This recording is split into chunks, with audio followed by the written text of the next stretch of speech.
Good afternoon, everyone, and welcome to A Week in Baseball here on WGUR 95.3 The Noise with Stephen Walters and Frankie Hohenstein. And Frankie, spring training underway. Every team now has had their pitchers and catchers report, including the Twins and Blue Jays, who reported today. And a Blue Jays pitcher who will not be returning to the Jays, Mark Buehrle. And Buehrle is reportedly leaning towards retirement, and sources say that he's already turned down a few offers around 1 year, $15 million. And last year, the 36-year-old went 15-8 with a 3.81 ERA, and he posted 198 and two-thirds innings and led the AL in complete games. And Frankie, this is a very interesting topic for Buehrle because he's had all offseason to kind of decide what he wants to do, and I'm just not sure what he's going to do at this point. I know he's kind of leaning towards retirement. He also said that,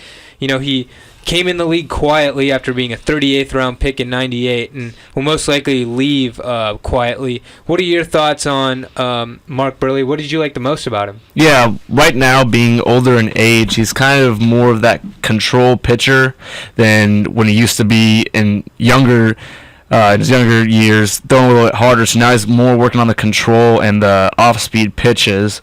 Only around like 84, 85, so not really dominating anybody. But he has that pitch selection, which shows with a 15-8 record last year, almost close to 4 ERA. So he's giving up hits, but with him, he's letting the defense do the work, really. And, had a really good career over in Chicago. I believe he threw the perfect game. One of the best perfect games, I think, in history that they had, something like that, if he decides, I feel like he could retire with, no questions asked, but, obviously probably have a year or two left in the tank, pitching the way he's pitching with the control. Yeah, and he's one of those guys for me. Like you said, control guy. He never threw hard, and I think, to me, he's one of those inspirations for kids who don't throw that hard, because now it's all about the radar gun. You go to a perfect game, showcase as a player now, and it's like, oh, how hard do you throw? They don't even care if you can get it in the strike zone anymore. They just care if you throw hard. Look at Mike Fultonevich. He walks so many guys. He can't find the strike zone, but people will give him a chance because he throws hard. And Buehrle's a guy, he never threw hard. He just hit the corners, hit his spots, and he just dominated. I think that we need to continue to look at the Mark Buehrles of the world and just make sure that we continue to keep them in Major League Baseball, because a guy like that is something special. 214 wins, a 3.81 ERA over his career, posted double-digit wins from 2001 to 2015, Frankie. That's what I was about to say. I didn't think there wasn't a time that his win-loss record was, many games off, no more than like 2 or 3 games apart from each other. He would give you, like you're saying, double-digit wins each season, no matter how he's pitching. So just that consistency factor that you're talking about. Yeah, and 6 times he won 15 or more. He was a 4-time Gold Glover, 5 All-Star teams, World Championship, and like you said, that perfect game. But, he's also somebody who's really durable. I think there's something to be said about the guys who don't max effort every pitch to the plate.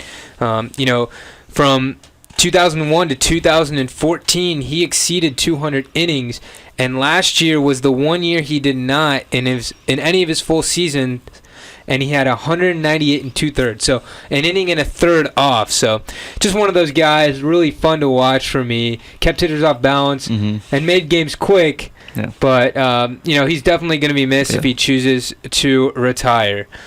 And we move to some signing news. Yovani Gallardo has reached a 3-year, $35 million contract with a $13 million option for 2019. And with this signing, the Orioles will forfeit their first-round draft pick, but they do get a good pitcher in Yovani Gallardo. And last year with the Rangers, 13-11 with a 3.42 ERA. And that was pitching in the Rangers ballpark at Arlington, so a very tough tough park for pitchers.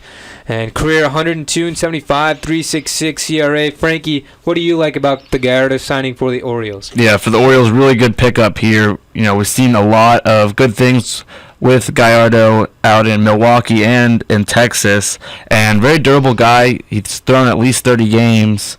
Or started the last 30 games and thrown about 180 innings since 2009. So a guy that will fill up the innings for you, and number 2 or 3 guy in your rotation usually. Not has the good enough stuff to be a number 1, but definitely a guy that will help you with your starting rotation. Yeah, and I mean he's a guy you could put him at the top if you wanted, and I definitely think he'll probably slot in the number 2 hole there. But he really competes, and also has had a good track record in the postseason and some limited opportunities. And the Orioles are also reportedly getting close to free agent outfielder Dexter Fowler. And last year, Fowler hit .250, 17 home runs, 20 stolen bases in 156 games. And for me, Frankie, he's somebody who I thought would have been off the board a lot earlier. Still hasn't officially been signed.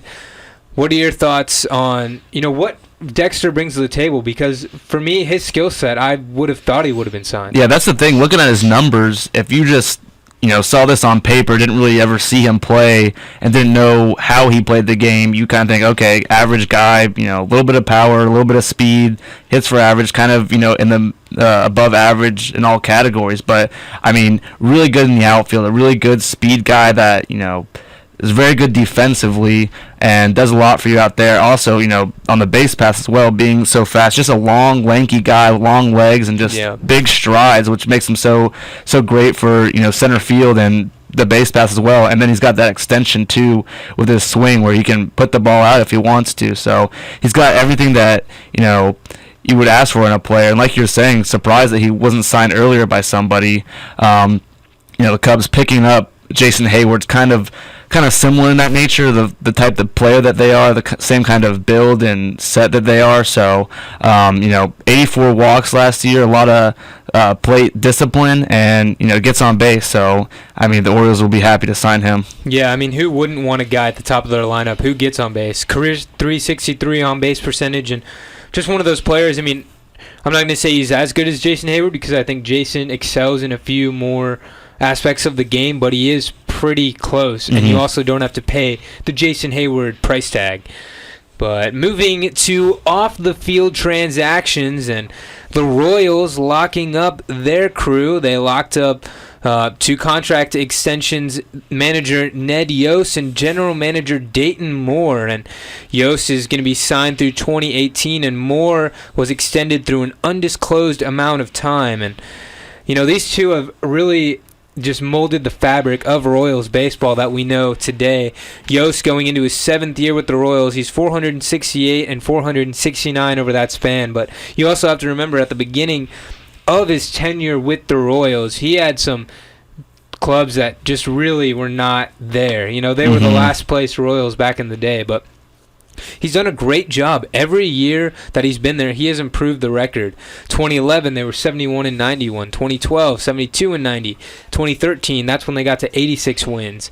Then 2014, 89. Now 2015, this past season, 95. So, overall 22 and 9 in the postseason as well, and added that championship and done it with a lot of young guys. So it's really just fun to see Ned Yost, and he just does so much for the guys in that clubhouse. And, being a young club, he can really just help a team out. Yeah, and you can't really ask much more out of a manager than what he was doing, making the team better as he went along.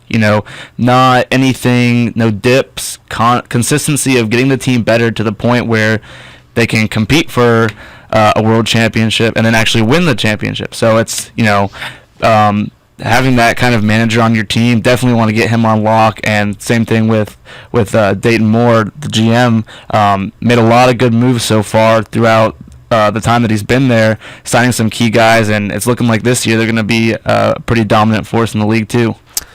Yeah, and Dayton Moore in his 10th full season with the club, he took over in 2006, and he's a guy who's really built the backbone of the organization in terms of the farm system. 2014, they were the organizational Organization of the Year 2011.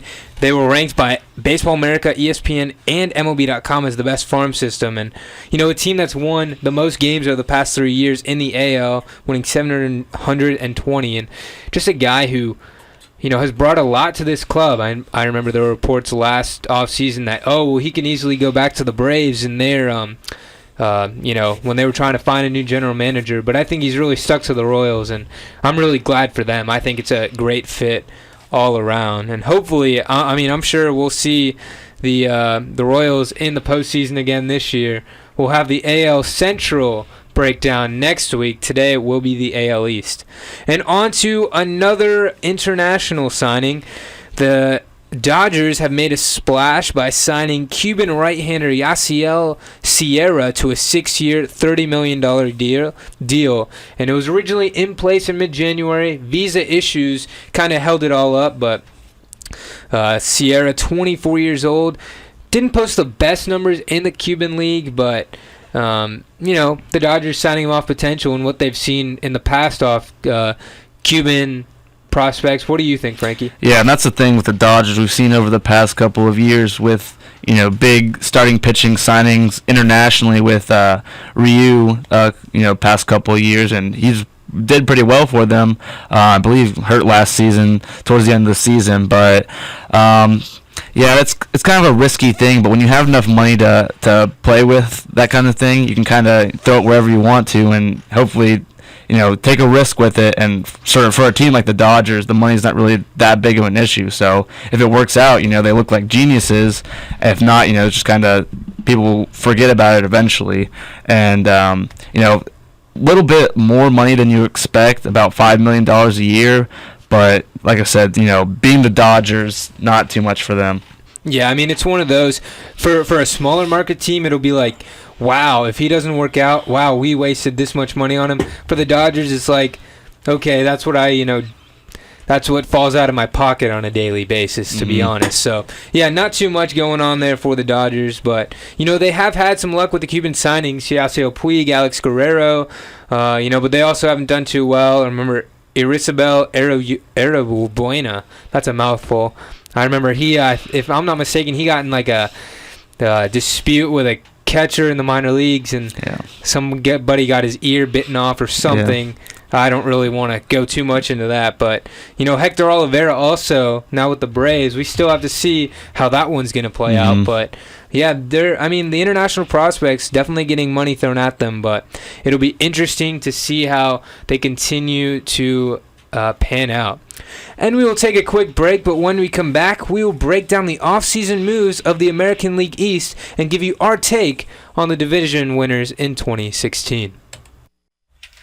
And we're back here on A Week in Baseball. Stephen Walters and Frankie Hohenstein with you. And Frankie, we have a caller in here.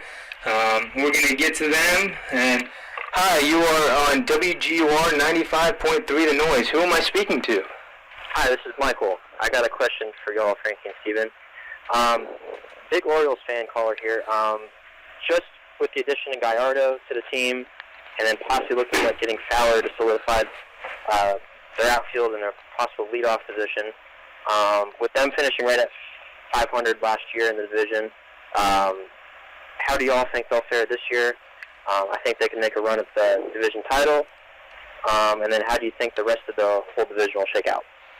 Well, Michael, that's a great question. And first off, we thank you for calling in. And for any future callers, you can call us at 478-445-1694. And for me, I think the Orioles are definitely a division contending team. I really think bringing in guys like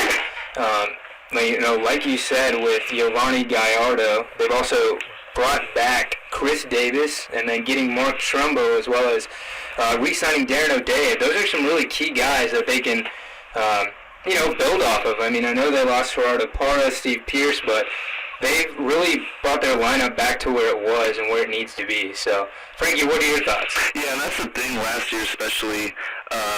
Didn't really expect the Orioles to not do as well as they did. But this year, adding a bunch of guys, like you said, adding Mark Trumbo and re-signing a couple of guys, is really going to make the difference for them this year, I'm sure. And being in the AL East, it's going to be a tough division for them for sure. Yeah, and I think the big thing with them is just being able to get guys back healthy. You know, you're getting Kevin Gausman, Dylan Bundy back healthy, and so it's going to be a good run for the Orioles. So, Michael, I hope that answers your question. Yes, thanks for the input, guys. Alrighty, well, thank you for calling in, Michael. Have a great rest of the day. Same to y'all. Alrighty, everyone, and that leads us to the AL East, and we just talked about the Orioles. Michael, thank you so much for calling in, and now we're going to get to the Boston Red Sox, and the Red Sox last year going 78-84, having a bit of a down season, but bringing in guys like Craig Kimbrell and David Price, and I think that's really going to make the difference for the Red Sox here, Frankie. Yeah, pitching's going to be a big thing for them especially. And, adding on to a team last year also had a lot of expectations, bringing in a lot of guys. Hanley Ramirez, Pablo Sandoval, a couple, big moves that they made to acquire these guys. And adding on to a team with a lot of mix between some veterans and some younger guys like Xander Bogaerts, Mookie Betts.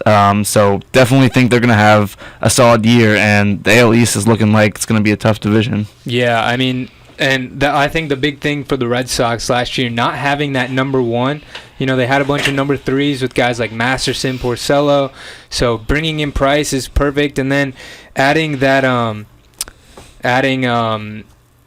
am I thinking of? Adding Craig Kimbrell to the back of the bullpen. I mean, that trade with the Padres, I think, was much needed because, Koji's getting a little up there in age and wasn't as effective last year. So bringing a guy like Kimbrell, I think he brings a lot of intensity, and he really just brings a good attitude to a pitching staff. So I think it's going to be a very fun Red Sox team to watch. And, I mean, the Orioles and the Red Sox, both teams we were just talking about, they're both going to be really good. And as we continue to look through this division, I think it's going to be one of the tougher divisions in baseball. I know last year it wasn't as tough, but it's going to be a good fight here in the AL East.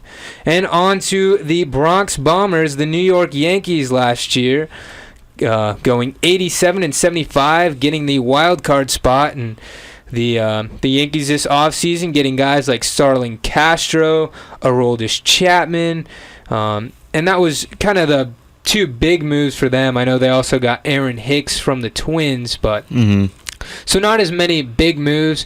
They did lose guys like Adam Warren, Justin Wilson, Stephen Drew, so not too much to speak about, but Warren and Wilson both holding down spots in the rotation and the bullpen respectively. But Frankie, what are your thoughts on what the Yankees have done this offseason? Yeah, not too much like you're talking about. A couple pitching prospects and adding Aaron Hicks as well. Lost a lot of guys this year, a lot of former, big names like you're talking about, Adam Warren, Stephen Drew, and then losing some guys in the minor leagues like Andrew Bailey, lost Chris Young over to the Red Sox, Chris Capuano. So just like some small key guys there, so not really too much difference in the output of this team right now. So trying to compete with Toronto, Baltimore, and Boston, it's going to be tough for them. And then, got the Rays sneaking up there, too, adding some key guys as well. Yeah, and I think it was good to get Starlin Castro as well as Chapman. It kind of brings a little youth to the team because they're getting older, no doubt about it. Teixeira is getting up there in age, Alex Rodriguez as well. McCann even, Beltran. So I think it's good to bring a guy like Starlin Castro in. Plus, they really didn't have to give up much. Adam Warren was still a solid pitcher, but in terms of like overall kind of having to give up, what you would actually have to give up for Starlin Castro would have been a lot more if they didn't have the surplus. But and moving on to the Tampa Bay Rays, and the Rays last year going 80-82 definitely was a disappointing season. I know. It's, they haven't done as well the past couple seasons as they would have liked, but this offseason so far, they brought in guys like Brad Miller, Logan Morrison, Steven Pierce, and Corey Dickerson. I thought that was a really turning point for their offseason. I know they never make the big profile moves, but they bring in guys who can fit the pieces and play the parts. So I think it's going to be a good year for the Rays. Now, they did lose Jake McGee, Struble Cabrera, and Nathan Karn. So guys like that who gave them solid innings in the rotation. For Karns last year as a rookie, Struble Cabrera solid up the middle. Jake McGee solid in the bullpen since about 2009. So, Frankie, do you think that this could be a better year for the Rays? I know they've kind of fallen on hard times, but they're also getting some of their key guys back like Matt Moore and Alex Cobb. Yeah, looking at their roster, a lot of youth in their team, and then you got the veteran guys, Evan Longoria. Kiermaier's looked really good in the outfield these past couple of years, really good defensively, and put a little bat on it too. And then really good young top pitching prospect with Chris Archer, who last year had a phenomenal year last year, just dominating everybody. And then adding a couple of guys, you got Alex Cobb for your rotation, an older guy that can help you out with these new younger pitchers, kind of mentor Matt Moore a little bit, but definitely, and then Corey Dickerson as well. That's going to be a big key with them as well. So we'll just have to play it out by ear, but definitely think they should have some improvement from last year. And I think the big thing for them is just to make sure that they improve their offense. I mean, I think they did, but we'll see how it translates, because you have guys who are good hitters on that team. Longoria, James Loney, even Logan Forsythe last year having a terrific year at second base. So I think it's all going to hinge kind of on Corey Dickerson. I don't want to put the pressure on him, but I think if you get him going and then adding to the other guys at the top of the lineup, maybe hopefully get Kevin Kiermaier, Desmond Jennings bats going a little more, I think it's going to be a successful year for the Tampa Bay Rays. And on to the division winners from last season. The Toronto Blue Jays looking to fly high and win another division title. And the Blue Jays this offseason making some, I would say, mid-tier moves. You guys re-signing Marco Estrada to a 2-year contract. They got J.A. Happ, bringing him back after his short stint away from them on a 3-year contract. They also got Drew Storen from the Nationals. So I think that helps bolster the bullpen, because they did lose Mark Lowe. And they also exercised some contract options on guys like Encarnacion Bautista. So the Blue Jays still have that fearsome lineup, and they also brought a little more pitching depth this offseason. Frankie, do you think that right now, with the club that they have, that they can get back to the postseason? Yeah, definitely. I don't think they're, with this roster as of right now, is as good as that halfway point that we saw last year with them, but losing David Price, that's a big thing for them, especially trying to have that number one guy. And we talked about Mark Burley a little bit earlier in the show, and then Ben Revere as well. So and Josh Donaldson, Jose Bautista, Troy Tulowitzki, and Encarnacion, we talked about them all last year, just doing incredible things the second half of the season. So and then re-signing R.A. Dickey, mentioned, and Gavin Floyd to a 1-year contract. So expecting them to, if not win the division, at least get a wild card, because lost a few pieces, but not super huge pieces that can't be replaced with other guys that can't fill in them. So definitely think they're going to make a run for the division, if not a wild card. Yeah, to me, I think, although that they did lose David Price, bringing back Estrada, bringing in Happ. I mean, I know Happ's not the best pitcher in the world, but he gives them depth and he gives you innings. But I think if Mark Burley does choose to retire, as we talked about, that's going to be a huge hole, just because of the consistency. He always gives you innings. So if he leaves, then other guys need to step up. So that's why I think bringing in guys like you said, Gavin Floyd, even Roberto Hernandez, just to give you depth. Yep. That's really key with the pitching staff, because guys are going to go down with injury. Last year we saw Stroman, I believe ACL in spring training. So it's something that you hope never happens, but you have to assume that it's going to happen. That's what I was going to mention with Stroman. He last year looking like a guy that could possibly not be as great as David Price, but he's definitely working his way up there. Kind of reminded me of Chris Archer a little bit, the way that he's progressively putting himself out there in the league and becoming a household name. So we'll see if he can fill his shoes. He's also got some interesting hair going on, if I'm not mistaken. Remember last year he had kind of an afro going in there. Archer? No. Marcus Stroman. Oh. He had I think pink stripe in the middle.